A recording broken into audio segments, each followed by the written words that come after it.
ਬੈਠੀ ਕਿੱਥੇ ਬੱਦਲਾਂ ਤੋਂ ਦੂਰ ਹੋਣੀ ਐ, ਮੇਰੇ ਵਾਂਗੂ ਉਹ ਵੀ ਮਜਬੂਰ ਹੋਣੀ ਐ। ਸੁਣਦੀ ਤਾਂ ਗੱਲ ਵੀ ਜ਼ਰੂਰ ਹੋਣੀ ਐ, ਸੁਣਦੀ ਤਾਂ ਗੱਲ ਵੀ ਜ਼ਰੂਰ ਹੋਣੀ ਐ। ਪਾਕ ਸੀ ਖੁੱਲਿਆਂ ਫਿਜ਼ਾਵਾਂ ਵਿੱਚ ਜੀ, ਕਾਸ਼ ਕਿਤੇ ਮਿਲ ਜਾਵੇ ਰਾਵਾਂ ਵਿੱਚ ਜੀ।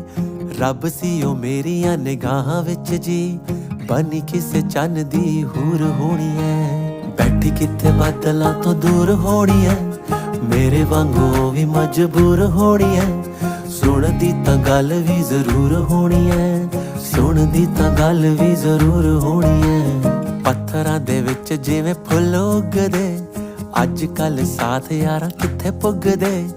ਆਪਾਂ ਵੀ ਤਾਂ ਰਾਹੀ ਇਸ ਕੱਲ ਯੁੱਗ ਦੇ, ਕੱਢਦੀ ਉਹ ਮੇਰਾ ਵੀ ਕਸੂਰ ਹੋਣੀ ਐ। ਦੇਖੀਆਂ ਨਾ ਮੁੜ ਕੇ ਦੁਆਵਾਂ ਦਿੱਤੀਆਂ, ਰੱਬ ਜਾਣੇ ਕਿੰਨਾ ਨੇ ਸਲਾਵਾਂ ਦਿੱਤੀਆਂ।